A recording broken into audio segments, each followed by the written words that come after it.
बिहार की राजनीति में क्या कोई बड़ा सियासी तूफान आने वाला है? और इस बार ये सियासी तूफान नीतीश कुमार नहीं बल्कि क्या उनके बेटे निशांत कुमार लाएंगे?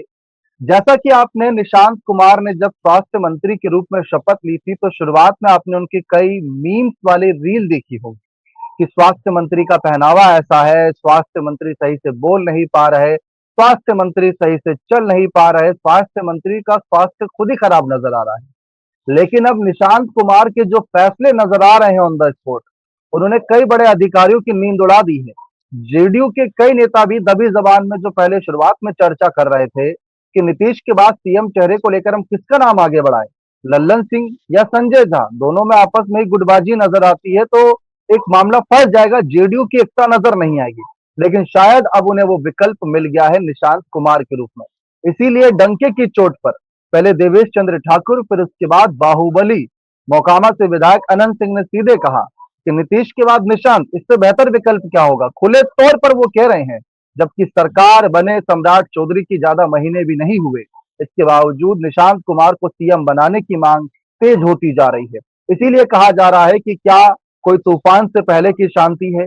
निशांत कुमार का एक्शन पूरे बिहार को चौंका रहा है, क्योंकि बिहार के भविष्य, बिहार के स्वास्थ्य, बिहार के लोगों के लिए उनका फैसला नजर आ रहा है। जो फैसला जब नीतीश लेते थे तो लोगों के हित में जो छाप नजर आती थी, वही निशांत के फैसलों में नजर आ रही है। और सबसे बड़ी पॉजिटिव बात जो है कि वो नीतीश कुमार की जो छवि, उन पर एक टैग लग रहा था कि नीतीश कुमार के बेटे, उससे ऊपर उठ चुके हैं इन 3-4 महीनों के अंदर। तो इसी मुद्दे पर खास चर्चा करेंगे। हमारे खास सहयोगी राकेश मोहन सिंह जी जुड़े। सर, आपका बहुत बहुत स्वागत है।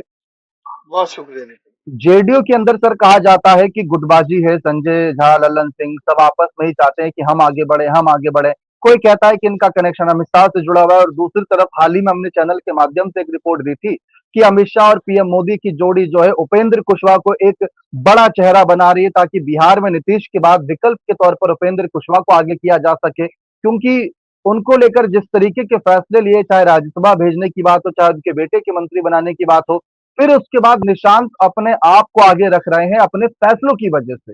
इन सब को देखने के बाद आपको क्या लगता है कि बिहार में नीतीश की विरासत असल में किसके हाथ जाती दिख रही है?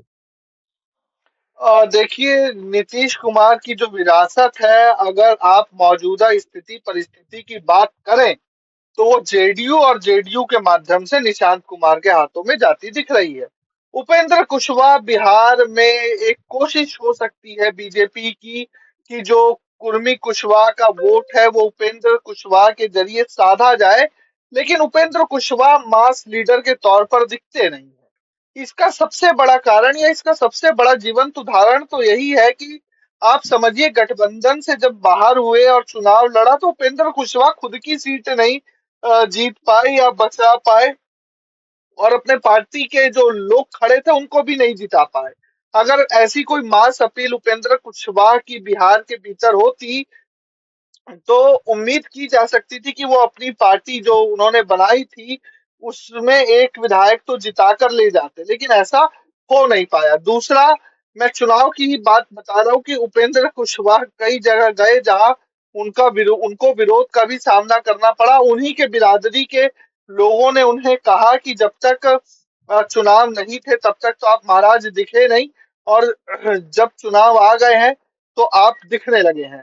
तो कुशवाहा मेरे को समझ नहीं आ रहा है कि अगर ये बात सच है कि नरेंद्र मोदी और अमित शाह कुशवाहा पर बाजी लगा रहे हैं या उनके भरोसे कुर्मी कुशवाहा वोट बैंक अपने में ट्रांसफर कराना चाह रहे हैं, तो ऐसा कोई चमत्कार ही हो जाए उनकी छवि में तो वोट ट्रांसफर या वो जो कास्ट ट्रांसफर है वो हो जाए। नहीं, तो जो लोग नीतीश कुमार के साथ जुड़े हैं दीपक जी, वो नीतीश के बाद ऑटोमेटिक ट्रांसफर हो जाएंगे उनके सुपुत्र के साथ।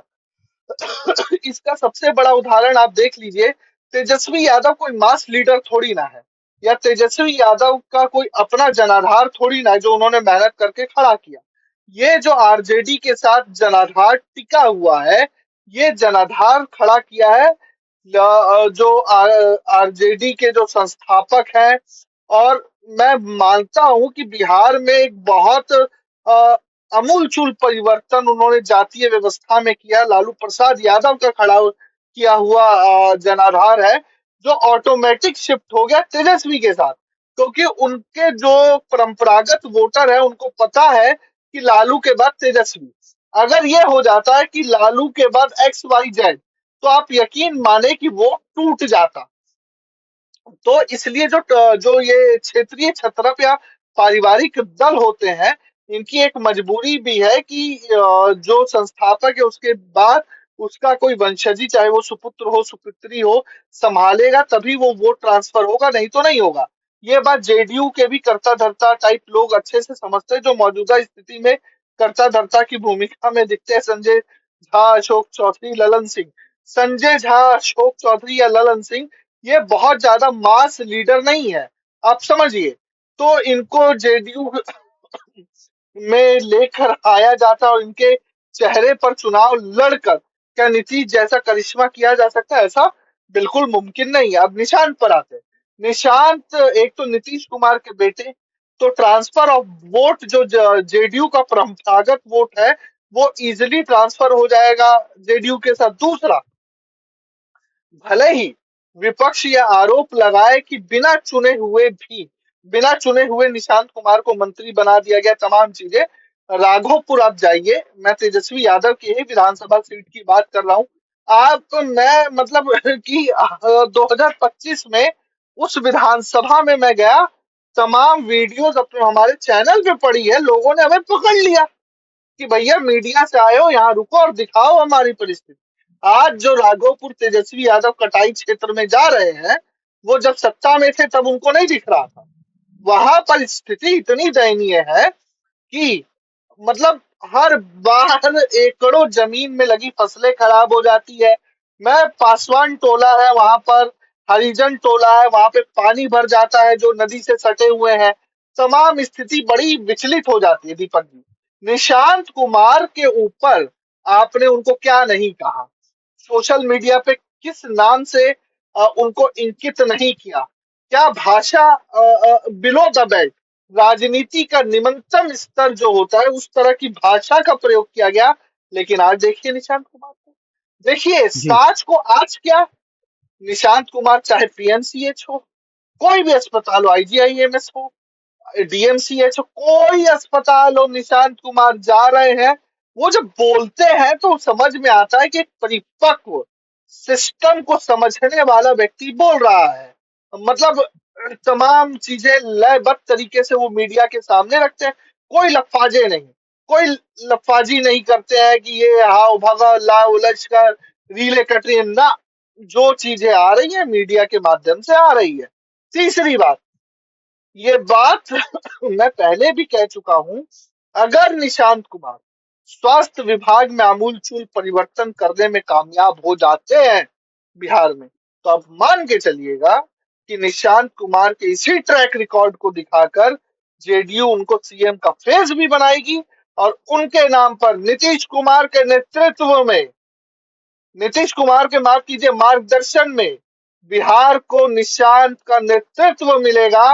ये नारा भी जेडीयू दे देगी, क्योंकि जेडीयू में चाहे अशोक चौधरी हो, संजय झा हो, ललन सिंह हो, इनके खिलाफ तो पार्टी के दफ्तर में नारे लग चुके हैं। वो जानते हैं कि उनका अस्तित्व तभी है जब तक जेडीयू जीवित है, और वो जीवित तभी जी। रहेगी जब नीतीश के बाद निशांत आएंगे। दीपक, बिहार में नीतीश कुमार की एक यात्रा भी प्रस्तावित है। संजय झा उसमें बड़ी भूमिका अदा करेंगे, वो रिपोर्ट सामने आई थी। लेकिन ये भी कहा जा रहा था कि नीतीश कुमार जब बिहार यात्रा पर होंगे, अगर उस दौरान सम्राट चौधरी सरकार की थोड़ी बहुत भी किरकिरी हुई, तो नीतीश कुमार ऐसा नहीं है कि अगले चुनाव तक का इंतजार करेंगे कि भाई रुक जाते हैं, उसके बाद परिवर्तन की बात रखेंगे। हम पहले भी एग्जाम्पल दे चुके हैं कि 20 साल नीतीश कुमार मुख्यमंत्री रहे बिहार के, लेकिन 20 साल में उन्होंने 10 बार शपथ ली। आप अंदाजा लगा सकते हैं कि नीतीश कुमार चुनाव का इंतजार नहीं करते परिवर्तन के लिए। वो चुनाव से पहले, चुनाव के बाद, चुनाव के कहीं ना कहीं जब 4-5 महीने बीते या 2 साल बीते, 2.5 साल बीते, तब भी परिवर्तन वो कर देते हैं। एक चर्चा ये उठ रही थी कि अगर उनका बेटा सचमुच इतना अच्छा काम कर रहा है, और जब सम्राट चौधरी सीएम बने थे तो सबने यही कहा था कि नीतीश कुमार के फैसले की छाप उस पर नजर आ रही है, क्योंकि अगर बीजेपी की तरफ से मुख्यमंत्री बनाया जाता तो 3 चीजें तो जरूर होती। पहला, वो आरएसएस यानी संघ की पृष्ठभूमि से होता, दूसरा वो परिवारवाद से नहीं होता और तीसरा साफ छवि का नेता होता। और तीनों ही क्राइटेरिया में सम्राट चौधरी फिट नहीं बैठते। कहा यही जा रहा था कि नीतीश कुमार ने ही कहीं ना कहीं सम्राट चौधरी का नाम आगे बढ़ाया, इसीलिए बीजेपी ने उस पर अपनी हामी भर दी थी। वरना जब सम्राट चौधरी का शपथ समारोह हुआ था, ना तो अमित शाह नजर आए, ना ही पीएम मोदी नजर आए, ना ही कोई और बीजेपी का बड़ा चेहरा नजर आया। शपथ बड़े गुपचुप तरीके से हो गई थी, कानो कान किसी को खबर लगी तो, लेकिन ज्यादा उसकी सुर्खियां नहीं बची। अब जिस तरीके से ये चर्चा शुरू हुई कि सम्राट को एक समय नीतीश ने ही आगे बढ़ाकर सीएम कुर्सी पर पहुंचाया, क्या अपने बेटे निशांत को उसी कुर्सी पर बैठाने के लिए सम्राट चौधरी से वह कुर्सी छीन लेंगे? और अगर ऐसा नीतीश करते हैं तो क्या बीजेपी इस पर हामी भरेगी कि चलिए ठीक है, आप ऐसा कर लीजिए? क्योंकि बीजेपी को भी बांकीपुर में ये नजर आ गया कि हमने अपना राष्ट्रीय अध्यक्ष भी बिहार से दे दिया, हमने बिहार में अपना मुख्यमंत्री भी बना लिया, बावजूद इसके हम बांकीपुर सीट जो 30 साल पुराना गढ़ रहा उसको नहीं बचा पाए। जो कुर्मी कुशवाहा लवकुश समीकरण की बात करते हैं वो तुरंत ढह गया। तो बीजेपी भी ये चाहेगी कि ठीक है नीतीश जिसको आगे बढ़ाए, चाहे अपने बेटे को आगे बढ़ाए तो ज्यादा बेहतर है, क्योंकि बिहार में तो हमें बने रहना है। 40 लोकसभा सीट की बात है, 243 विधानसभा सीट की बात है। अगर एक बार विपक्ष ने अपने पैर मजबूत कर लिए तो लालू की रणनीति से कौन नहीं वाकिफ है? मौका जल्दी देंगे नहीं सामने वाले को।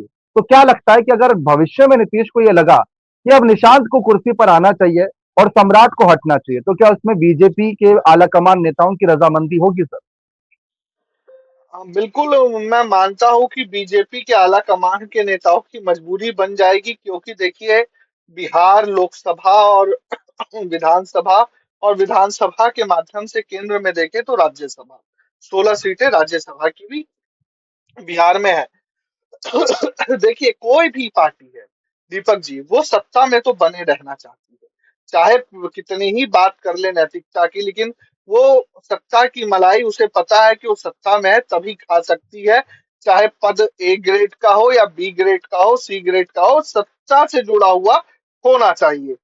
नीतीश कुमार के पास नेगोशिएशन पावर ज्यादा है। अगर वो इस बात पे अड़ गए कि नहीं जी, निशांत को ही हम सीएम बनाएंगे, नहीं निशांत के फेस पे ही चुनाव लड़ा जाएगा, और बीजेपी इस बात को भाप गई कि सम्राट चौधरी ने बीजेपी को बिहार में स्थापित करने के लिए, क्योंकि देखिए 243 में से उनको भी तो 122-23 सीट चाहिए ना सरकार बनाने के लिए, बीजेपी को अभी उससे काफी दूर है वो। तो एक अपने दम पर जैसे महाराष्ट्र में उन्होंने बना लिया और उसके बाद ठाकरे परिवार की उनको जरूरत ही नहीं पड़ी, अब तो वो जिसको मन चाहे तोड़ ले रहे हैं। तो वैसी स्थिति करने की पोजीशन में जब तक बिहार में बीजेपी नहीं आ जाएगी, तब तक नीतीश कुमार बीजेपी में भी बिहार के भीतर सर्वमान्य कथित तौर पर नेता रहेंगे। और अगर निशांत को बनाया जाता है तब तो ठीक है, नहीं तो अगर जेडीयू को लगा कि निशांत के दम पर और नीतीश के मार्गदर्शन में हम बिहार में 2005 वाली 2010 वाली पोजीशन में आ सकते हैं, तो बड़ी बात नहीं है कि नीतीश कुमार अकेले चुनाव में घुस जाएं और चुनाव के बाद अगर कुछ सीटें 19-20 रह जाती हैं तो किसी दूसरे दल के साथ गठबंधन करके अपने सुपुत्र को मुख्यमंत्री की कुर्सी पर बिठा दे। दीपक, सर देखिए, जब ये बात अगर चलेगी मान लीजिए, तो पार्टी में नीतीश के साथ कई और करीबी नेता हैं जो अपने आप को लेकर इस उम्मीद में है कि कल नहीं तो आज उनका नाम आगे बढ़ाया जाएगा। जैसा कि आप जानते हैं, संजय झा का नाम आता है, ललन सिंह का नाम आता है, और भी कई ऐसे नेता हैं जो अपनी बारी का इंतजार कर रहे हैं।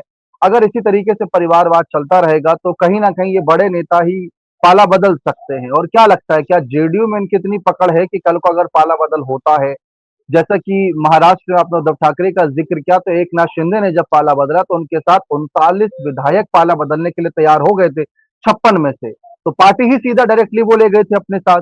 तो क्या वो ताकत संजय झा, ललन सिंह रखते हैं? देखिए, वैसे तो हम ये नहीं कह रहे कि वो पाला बदलेंगे, बीजेपी में शामिल हो जाएंगे।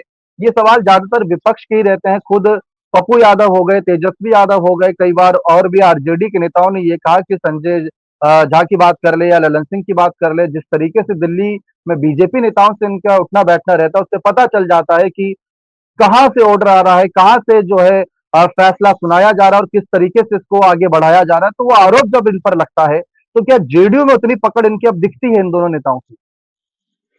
देखिए, जेडीयू में तो पकड़ से मैं इत्तेफाक नहीं रखता, लेकिन संगठन के स्तर पर इनकी पकड़ है। और संगठन के स्तर पर बात करें तो ये पार्टी तोड़ने में कितने कामयाब होंगे और विधायक इनके साथ जाएंगे, ये मुझे अभी मैं कहूँ हाँ तो मुझे खुद ही अचंभित कर जाएगा। लेकिन हाँ, कुछ डिस्टरबेंस क्रिएट कर सकते हैं और शायद बीजेपी को भी अभी नहीं लग रहा कि ये इस पोजीशन में है कि अपने साथ विधायकों को मूव करा सके। इसलिए अभी मैनेजेबल काम तो चल ही रहा है। अब देखना है कि भविष्य में निशांत का भविष्य क्या होगा दीपक जी, ये बड़े जी। दिलचस्प चीज़ है। तो निशांत कुमार ने एकदम से ही पूरा समीकरण बदल दिया है, तो नीतीश कुमार के बेटे ही, क्योंकि जिनके पहले मीम्स बन रहे थे अब उनकी तारीफें हो रही हैं, तो ये कुछ ही महीनों के अंदर उन्होंने पाया है। फिलहाल देखते हैं आगे उनका काम ऐसे ही चलता रहेगा या इस काम में कोई रुकावट आएगी, क्योंकि जब जब कोई नेता आगे बढ़ता है, कोई अच्छा काम करता है, तो टांग खींचने वाले भी कई नेता सामने आते हैं जो पर्दे के पीछे अपनी भूमिका अदा करते हैं, पर्दे के पीछे अपने मंसूबों को अंजाम देते हैं। निशांत के सामने कौन रोड़ा अटकाता है, कौन आगे बढ़ाता है, ये देखना दिलचस्प रहेगा। बने रहे चैनल के साथ। बहुत बहुत शुक्रिया।